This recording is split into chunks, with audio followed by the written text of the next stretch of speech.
me to form a new government, and I accepted. In David Cameron, I follow in the footsteps of a great modern Prime Minister. Under David's leadership, the government stabilised the economy, reduced the budget deficit, and helped more people into work than ever before. Yes. But David's true legacy is not about the economy, but about social justice. From the introduction of same-sex marriage to taking people on low wages out of income tax altogether, David Cameron has led a one-nation government, and it is in that spirit that I also plan to lead. Because not everybody knows this, but the full title of my party is the Conservative and Unionist Party. And that word unionist is very important to me. It means we believe in the Union, the precious, precious bond between England, Scotland, Wales and Northern Ireland. But it means something else that is just as important.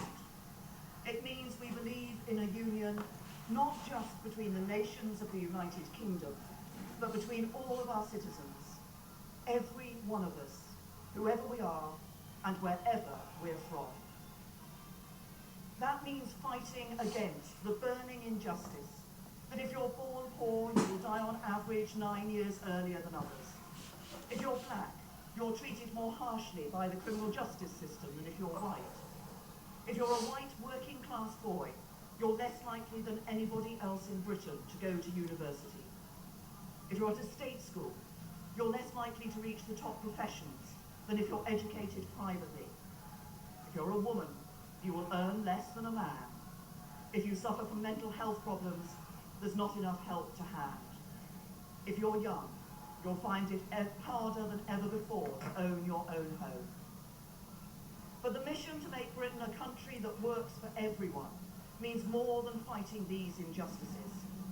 If you're from an ordinary working class family, life is much harder than many people in Westminster realise. You have a job, but you don't always have job security. You have your own home, but you worry about paying the mortgage. You can just about manage, but you worry about the cost of living and getting your kids into a good school. If you're one of those families, if you're just managing, I want to address you directly. I know you're working around the clock. I know you're doing your best, and I know that sometimes life can be a struggle. The government I lead will be driven not by the interests of the privileged few, but by yours.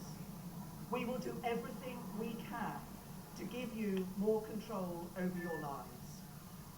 When we take the big calls, we'll think not of the powerful, but you. When we pass new laws, we'll listen not to the mighty, but to you. When it comes to taxes, we'll prioritise not the wealthy, but you. When it comes to opportunity, we won't entrench the advantages of the fortunate few. We will do everything we can to help anybody, whatever your background, to go as far as your talents will take you. We are living through an important moment in our country's history. Following the referendum, we face a time of great national change.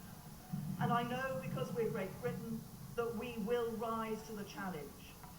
As we leave the European Union, we will forge a bold, new, positive role for ourselves in the world. And we will make Britain a country that works not for a privileged few, but for every one of us. That will be the mission of the government I lead.